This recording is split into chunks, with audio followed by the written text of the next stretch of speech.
Qalandar voice کے سبھی ناظرین کو السلام علیکم۔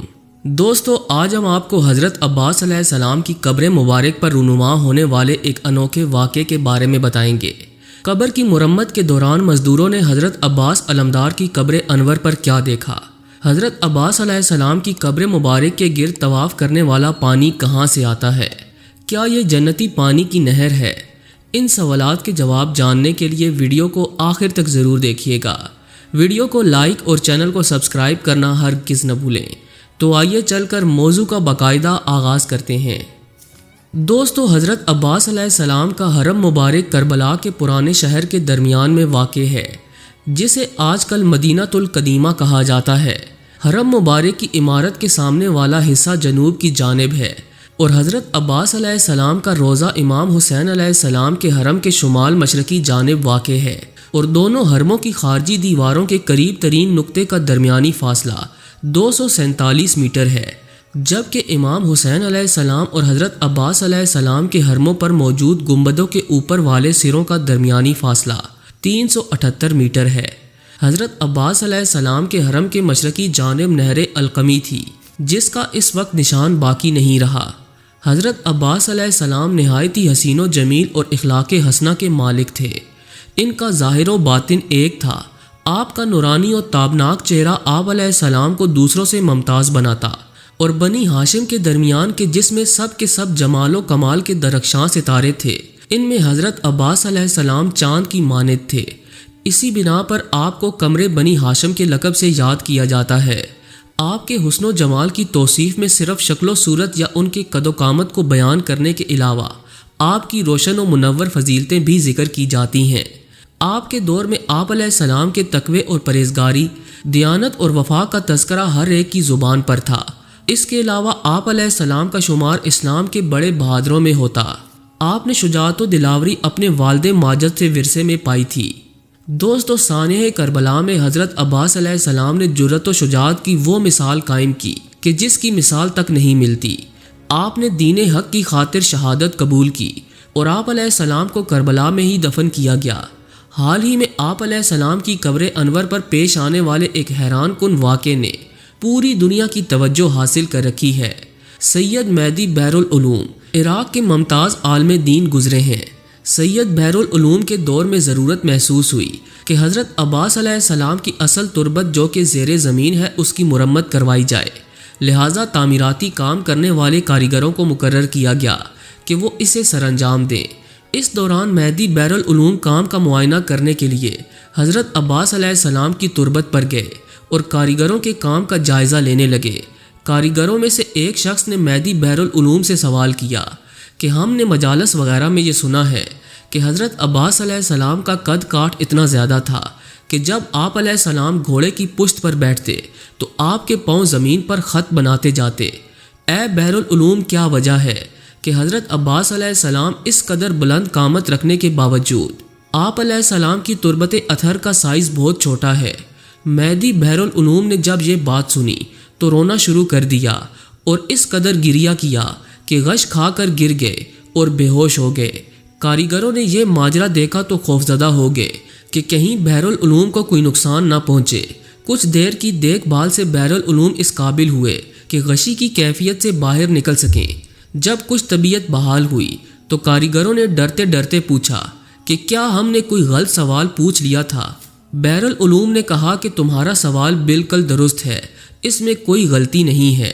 دراصل حضرت عباس علیہ السلام کا جسمانی قد کاٹ بالکل ویسا ہی تھا جو کہ تم لوگ مجالس میں سنتے ہو، لیکن جب حضرت عباس علیہ السلام کی شہادت ہوئی تو ظالموں نے آپ علیہ السلام کے جسم اطہر کے اتنے ٹکڑے کیے کہ امام حسین علیہ السلام نے آپ کا لاشا گٹھڑی میں باندھا اور بعد میں اسی گٹھڑی کو دفن کیا گیا۔ اسی لیے حضرت عباس علیہ السلام کی تربت اطہر کا حجم عام تربت کی نسبت چھوٹا ہے۔ اس سے واضح ہوتا ہے کہ آل رسول پر کتنے مظالم ڈھائے گئے۔ دوستو، حضرت عباس علیہ السلام کی قبر مبارک کے متعلق یہ بھی کہا جاتا ہے کہ گزشتہ کئی صدیوں سے پانی ان کی قبر انور کا طواف کر رہا ہے۔ حیرت انگیز طور پر عراق میں موجود زمین کے اندر کا پانی تقریباً سب جگہ پر نمکین، کھارا اور پینے کے قابل نہیں ہے، لیکن حضرت عباس علیہ السلام کی قبر اقدس والے سرداب میں موجود پانی انتہائی خوش ذائقہ اور بہت شفاف ہے اور اتنی مدت گزرنے کے باوجود اس کی رنگت اور ذائقے میں کوئی فرق نہیں آیا، اور یہاں سے لاکھوں گیلن پانی نکالنے کے باوجود یہ پانی ختم نہیں ہوتا، اور نہ ہی کوئی شخص یہ جان پایا ہے کہ آخر یہ پانی کہاں سے آتا ہے۔ خدا اور اس کے خاص بندے ہی اس پانی کے اصل راز کو جانتے ہیں۔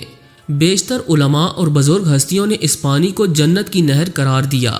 کربلا کے میدان میں شدید پیاس کے باوجود بھی حضرت عباس علیہ السلام نے پانی پر قبضہ کرنے کے بعد اپنے آقا حضرت امام حسین علیہ السلام اور ان کے اہل و عیال کی پیاس کو مد نظر رکھتے ہوئے پانی نہیں پیا تھا۔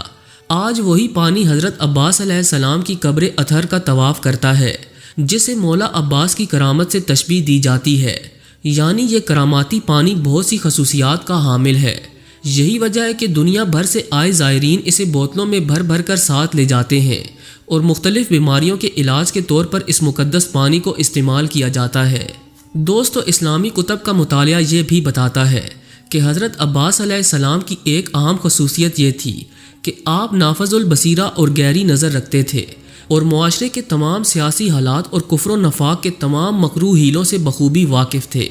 آپ صرف بہادر و جانباز اور شجاع یا علمبردار نہیں تھے، بلکہ آپ علیہ السلام کی شخصیت فقاہت و قداست، عبادت و بصیرت، دور اندیشی، سادگی اور زہد و تقوی سے معمور تھی، اور اسی بصیرت کا نتیجہ تھا کہ آپ نے امام وقت سید الشہداء حضرت امام حسین علیہ السلام کی حمایت میں قیام کیا، اور شرافت و کرامت کے اعلیٰ مقام پر فائز ہوئے، اور صفحہ تاریخ پہ ہمیشہ کے لیے اپنے نقوش چھوڑ دیے۔ حضرت امام جعفر صادق علیہ السلام اپنے چچا حضرت عباس علیہ السلام کے بارے میں فرماتے ہیں کہ ہمارے چچا عباس نافذ البصیرہ تھے، انہوں نے اپنے بھائی امام حسین علیہ السلام کے ساتھ جہاد کیا، اور آزمائش کی کسوٹی پر بالکل کھرے اترے اور جام شہادت نوش کیا۔ بصیرت و دور اندیشی جسے امام علیہ السلام نے آپ کی توصیف میں بیان کیا، وہ آپ کے لیے بہترین اور قابل افتخار سند ہے۔ ایسی بصیرت اور دور اندیشی جس کی آج سماج کے ہر طبقے کو بہت سخت ضرورت ہے، کیونکہ یہی بصیرت ہے کہ جو سخت و پیچیدہ مراحل اور دقیق فیصلے کے وقت انسان کو سیدھے اور صحیح راستے کی طرف رہنمائی کرتی ہے۔ دوستو، کربلا ایک ایسی عظیم درسگاہ ہے جس نے بشریت کو زندگی کے ہر گوشے میں درس انسانیت دیا، اور ہر صاحب فکر کو اپنی عظمت کے سامنے جھکنے پر مجبور کر دیا۔ روز عاشور کی تعلیمات ہر انسان کے لیے ابدی زندگی کا سرمایہ ہے۔ تحریک کربلا کا سب سے اہم درس آزادی، حریت اور ظلم و استبداد کے آگے نہ جھکنا ہے۔ امام حسین علیہ السلام نے فرمایا، عزت کی موت ذلت کی زندگی سے بہتر ہے، اور ظالم کی بیعت قبول نہ کرتے ہوئے فرمایا، خدا کی قسم اپنا ہاتھ ذلت کے ہاتھوں میں نہیں دوں گا، اور غلاموں کی طرح تمہارے آگے نہیں جھکوں گا۔ جی تو دوستو، یہ تھی آج کی ویڈیو کیسی لگی کمنٹ کر کے ہمیں ضرور آگاہ کیجیے گا۔ آج کے لیے بس اتنا ہی، ملتے ہیں کسی نئی اور انٹرسٹنگ ویڈیو کے ساتھ، تب تک کے لیے اللہ نگہبان۔